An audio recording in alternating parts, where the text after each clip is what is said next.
Pernahkah kamu bertanya, mengapa Abu Nawas sering dianggap wali Allah, tapi caranya sangat berbeda dengan wali-wali Allah lainnya? Kisah ini akan membuka 5 perbedaan besar Abu Nawas dengan wali Allah yang lain, penuh hikmah, sindiran halus, dan kebijaksanaan tersembunyi. Sebelum lanjut, tulis namamu dan kota asalmu di kolom komentar, agar keberkahan cerita ini sampai kepadamu. Pada suatu pagi di Baghdad, ketika matahari baru saja naik dan bayang-bayang bangunan masih memanjang di jalanan, orang-orang berbondong-bondong menuju masjid besar. Di sana, seorang wali Allah yang terkenal akan menyampaikan nasihat. Jubahnya bersih, sorbannya rapi, wajahnya teduh. Setiap langkahnya membuat orang menunduk hormat. Ketika ia duduk di mimbar, suasana langsung hening. Tak ada suara batuk, tak ada bisikan. Semua khusyuk menunggu kata-kata hikmah. Nasihat itu indah, tentang sabar, tentang zuhud, tentang dunia yang fana. Banyak mata berkaca-kaca, banyak kepala tertunduk. Namun setelah majelis usai, orang-orang pulang dengan langkah yang sama seperti saat datang. Hati mereka tersentuh, tetapi kebiasaan mereka tak banyak berubah. Di sudut lain kota Baghdad, pada waktu yang hampir bersamaan, Abu Nawas justru duduk di pasar. Ia bersila di dekat penjual roti, sambil memakan sepotong roti keras yang sudah dingin. Di sekelilingnya, orang-orang tertawa terbahak-bahak. Ada pedagang, pengemis, bahkan pencuri kecil yang pura-pura lewat hanya untuk mendengar celotehnya. "Wahai Abu Nawas," kata seorang pedagang sambil tertawa, "katanya hari ini ada wali Allah besar memberi ceramah. Kenapa kau tidak datang?" Abu Nawas mengunyah rotinya perlahan, lalu menjawab santai, "Aku sedang berceramah juga." Semua tertawa lebih keras. "Di mana ceramahmu?" tanya yang lain. Abu Nawas menunjuk ke dada mereka satu persatu. "Di sini." Tapi ceramahku tidak lewat telinga, melainkan lewat tawa. Seorang pemuda nyeletuk, "Ah, kau ini hanya pandai bercanda. Mana mungkin canda membawa orang dekat kepada Allah?" Abu Nawas tersenyum, lalu berdiri. Ia mengambil sebutir batu kecil dari tanah. "Siapa di antara kalian yang merasa dirinya paling alim?" tanyanya. Tak ada yang menjawab. "Baik," lanjut Abu Nawas, "kalau begitu, siapa yang merasa paling berdosa?" Beberapa orang tertunduk. Abu Nawas melempar batu kecil itu ke udara, lalu menangkapnya lagi. "Dosa itu seperti batu ini. Kalau kau simpan di tangan, lama-lama tanganmu pegal. Tapi jika kau lemparkan kepada Allah dengan taubat, tanganmu akan ringan." Pasar mendadak sunyi. Tak ada yang tertawa lagi. Abu Nawas lalu duduk kembali, seolah tak terjadi apa-apa. "Sekarang silakan tertawa lagi," katanya. Seorang lelaki tua mendekat, wajahnya serius. "Wahai Abu Nawas, caramu aneh. Wali Allah lain menangis saat berdakwah. Kau malah membuat orang tertawa." Abu Nawas menatapnya lembut. "Wahai paman," katanya pelan, "tidak semua hati terbuka dengan air mata. Ada hati yang terkunci oleh kesombongan. Kunci untuk hati seperti itu adalah tawa." Ia melanjutkan, "Jika aku datang dengan wajah suci, orang akan menjaga jarak. Jika aku datang dengan tawa, mereka mendekat. Dan ketika mereka dekat, barulah aku bisikkan kebenaran." Lelaki tua itu terdiam. Ia teringat dirinya sendiri. Selama ini ia rajin ke majelis, rajin menangis, tetapi masih suka meremehkan orang lain. Baru hari itu ia merasa benar-benar ditegur. Kabar tentang Abu Nawas pun menyebar. Ada yang mencemooh, ada yang memuji.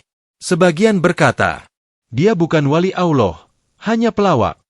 Namun di malam hari, saat pasar sepi dan Baghdad terlelap, Abu Nawas berjalan sendirian menuju masjid kecil. Tak ada yang melihat, tak ada yang memujinya.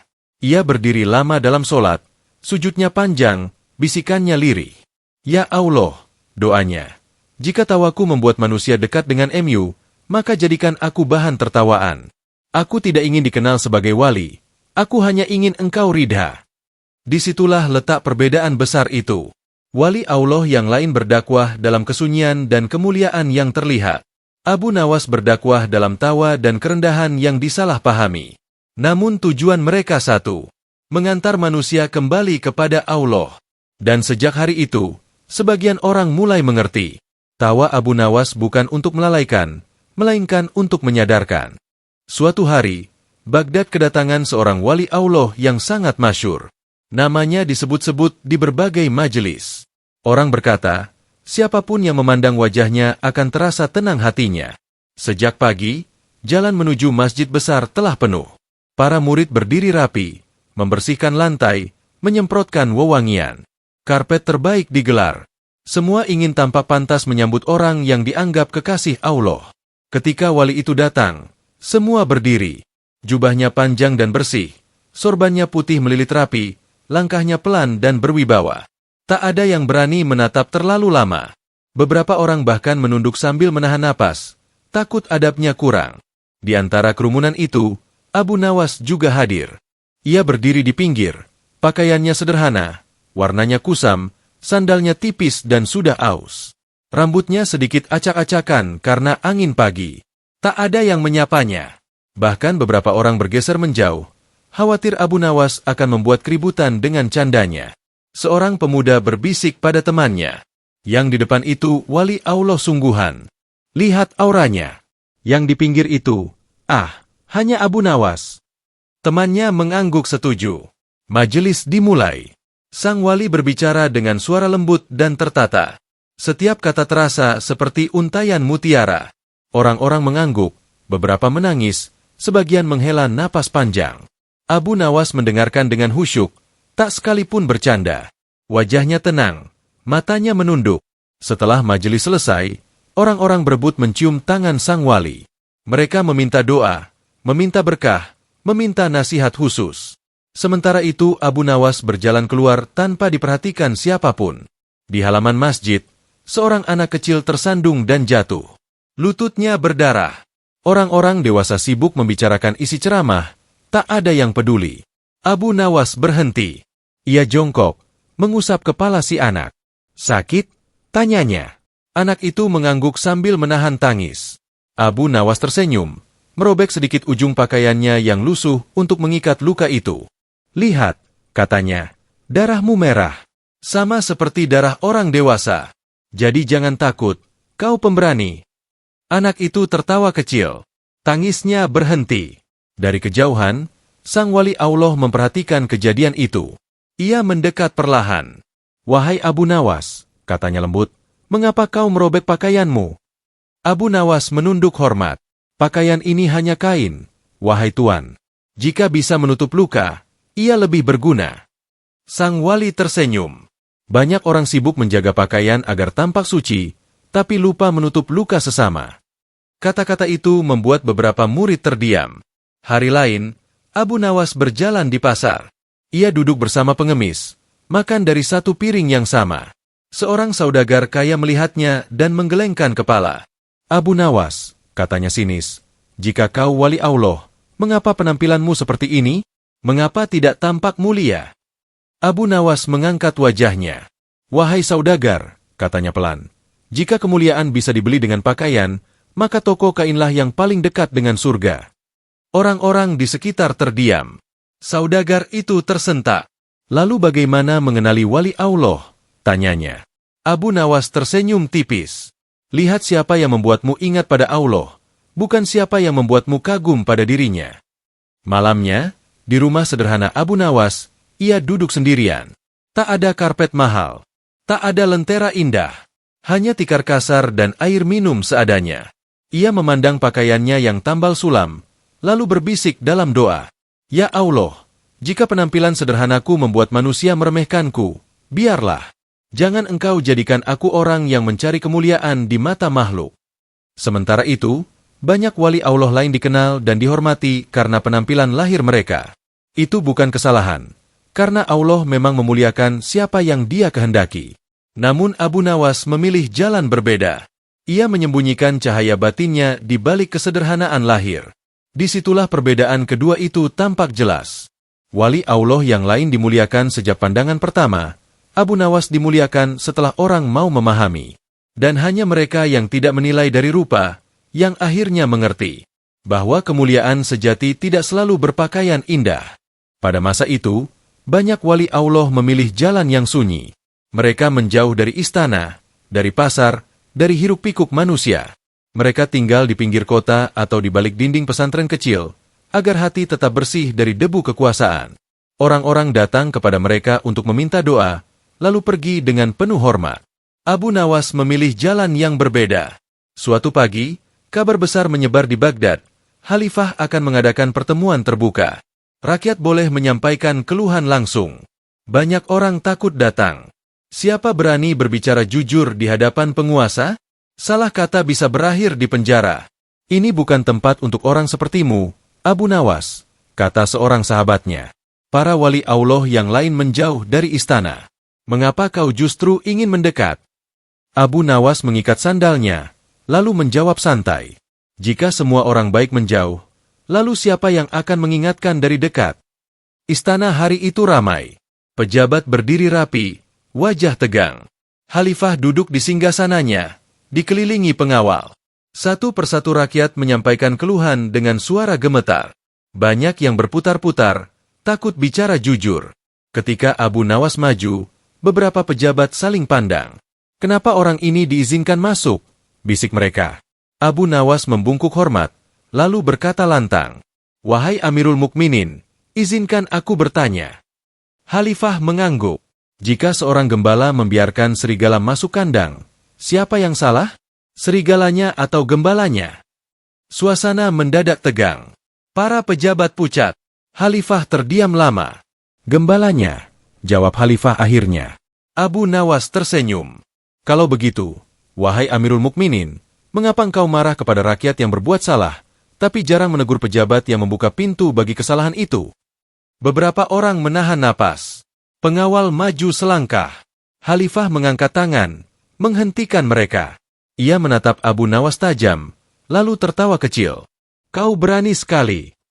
Abu Nawas menunduk. Aku bukan berani, wahai Amirul Mukminin.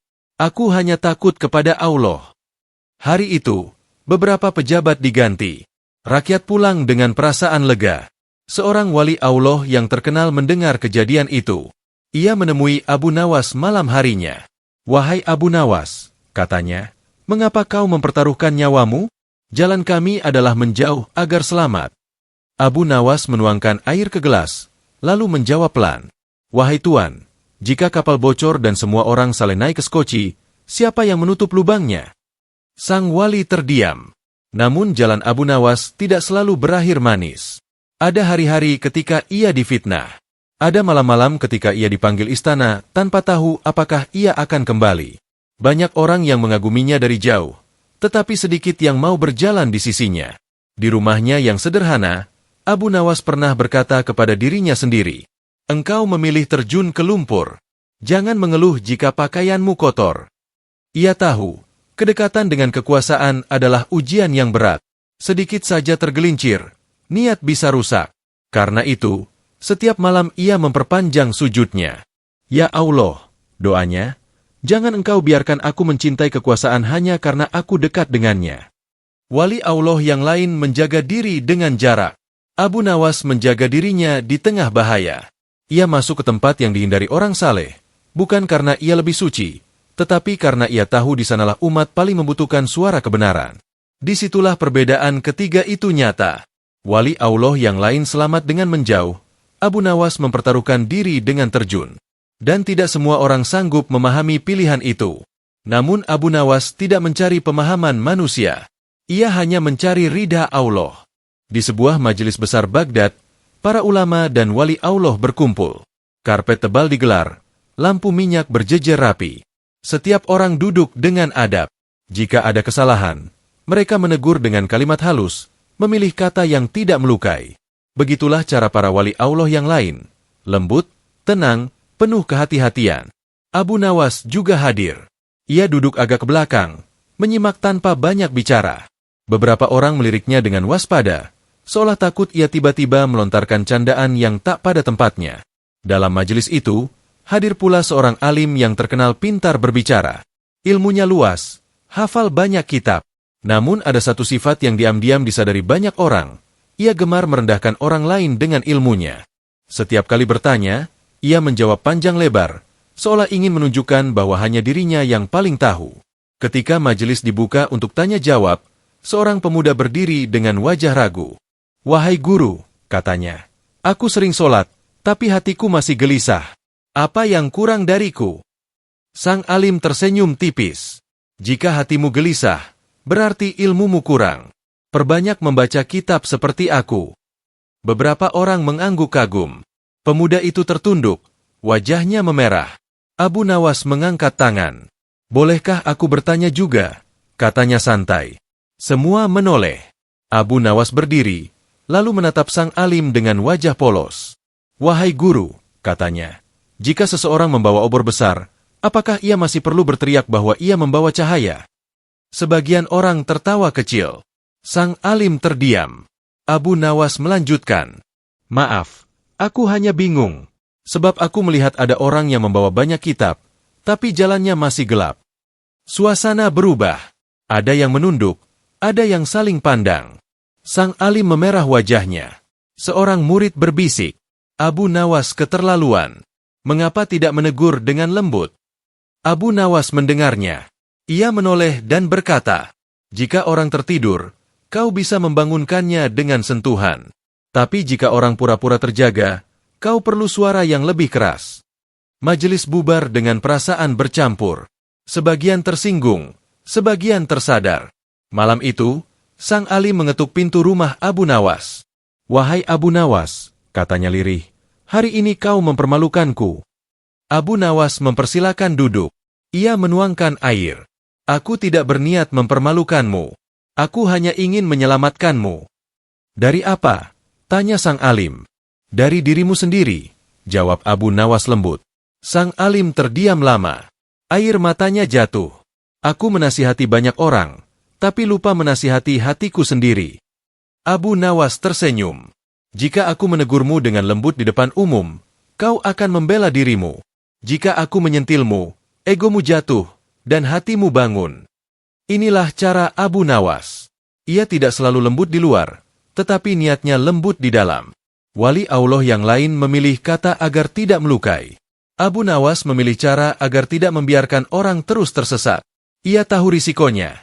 Disalahpahami, dibenci, bahkan dianggap kurang adab.